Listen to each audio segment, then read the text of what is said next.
The purpose of this class is to explain the relationship, if there is, between non-Jews and the holiday, the Jewish holiday of Chanukah.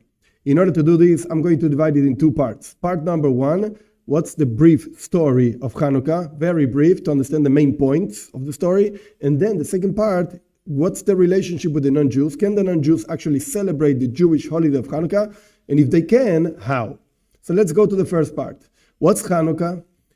The main ideas of Chanukah are like this. In the year, around the year 138-39, before the Common Era, when the Greeks actually governed, they had the control of the land of Israel, and they forbade the service in the temple. They forbade Judaism in general. There was a group of people called the Maccabees, and they actually made a whole revolt against the Greeks. They were very few against powerful army, a full of people army, a big army, and there were so actually weak people against strong people, etc. And God helped them, and they actually released the land of Israel from the control of the Greeks. When they recovered the big temple, they saw that the temple was all dirty, was all impure, full of pagan idols that the Greeks actually introduced in the temple, etc. They cleaned the whole thing, and they wanted to actually restart the service in the temple. They made many things. I'm just being brief. One of the things that they wanted to do was to light the menorah. Menorah was a candelabra of 7 lights, 7 candles, which is described actually in the second book of the Torah, in the book of Shmois, in Parshas Truma. The menorah is actually 7 lights with very specific shapes, etc., etc. Now, the point is that this was lit with olive oil, and there was no pure olive oil available because the Greeks took care of impurifying all the oils around the temple. There was a whole room called the room of oil, where actually oil was stored. It was all impurified. Now they found by miracle 1 jug of oil that was not impure, not touched by the Greeks. They knew this because of certain reasons. It was actually in the ground, and it was covered with the seal of the great Kohen Gadol, the great priest, etc. Now, this was enough to light for 1 day. 1 jug, 1 day. They lit actually by miracle 8 days until they were able to produce new oil in a different place where the oil was produced, etc. And they continued the service in the temple. The next year after these miracles, that means the miracle of the war and then the miracle of the oil, the next year our sages decreed that we have to actually celebrate these miracles. How do we celebrate these miracles? So we light a menorah, a candle, a candlesticks with a specific shape. What's the shape? 8 candles, not 7 like the temple one. 8 candles, because each candle remembers the miracle of 1 specific day. So 8 candles, 8 days. We light the candles. We recite certain blessings, and we're happy. And there are certain customs of what to eat, what not to eat, oily foods, cheese foods, because part of the miracle started with a woman actually serving cheese and wine to one of the generals of the Greeks, and then she killed him after getting him drunk. Okay, many details. You can find these details in many places. Now, the point is that there were basically 2 miracles, the war miracle, the oil miracle, and then our sages decreed to actually celebrate this year after year, and this is what we do in Chanukah. Okay, this is basically the story of Chanukah. Do non-Jews have a relationship to this? Okay, let's analyze what's Chanukah. Chanukah means the victory, military victory of the Jews over the non-Jews. If a person feels fine by celebrating that the Jews killed so many Greeks, etc., etc., it's okay. I'm not saying you cannot celebrate. I'm just saying, hey, you're celebrating the victory of the Jews over the non-Jews. That's point number 1. Point number 2, our sages decreed, I stress this, to celebrate Chanukah.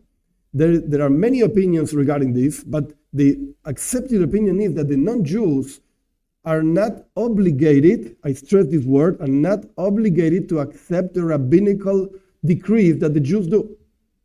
There are certain things that they can do, but they're not obligated to do. It's very important to understand the difference between these two things. Non-Jews are not obligated to celebrate Chanukah. Chanukah is a rabbinical decree. It is not found in the Torah itself, in the text, scriptures, etc., etc. Are they obligated, the Bnei Noach, non-Jews, etc., are they obligated to celebrate Chanukah? The answer is no. Can they do it? The answer is yes. Of course. Why not? You like to light candles? You can do that.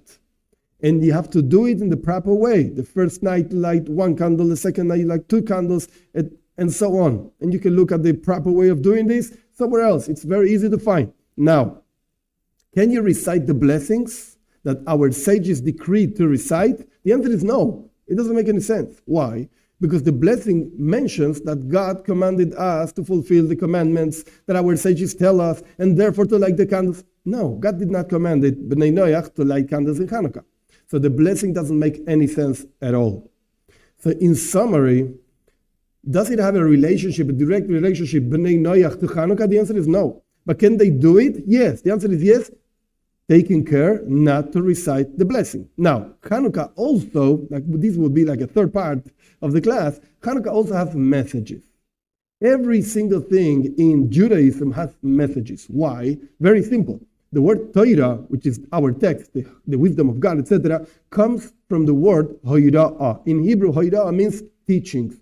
Torah is not just a book of history. Torah is a book of teachings. Those teachings, many of those teachings, I would say most of them, apply also to Bnei Noach, to non-Jews. So Hanukkah also teaches us many things. For instance, one of the teachings of Hanukkah is every single day you have to add up to your service to God.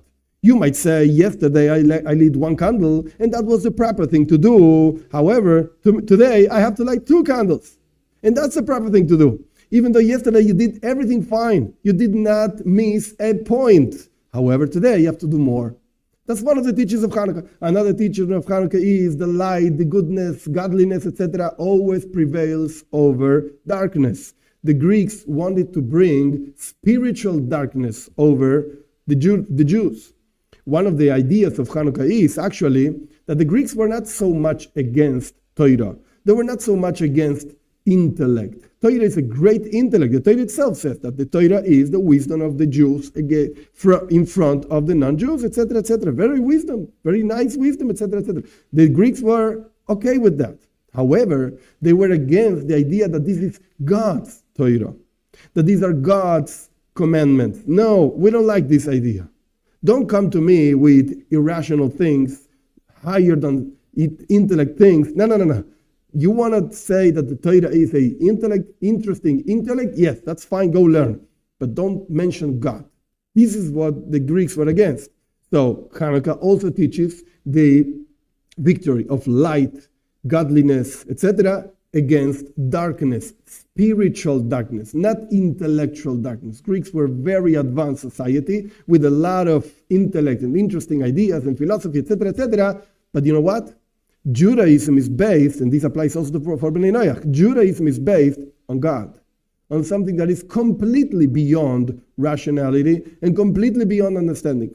So, just in a summary, Hanukkah celebrates the victory of the Jews, military victory of the Jews against the Greeks, recovering the temple and relighting, restarting the service in the temple, relighting the menorah, and many miracles happened. The victory of the war miracle, then the oil miracle, and we celebrate it by lighting candles, making light.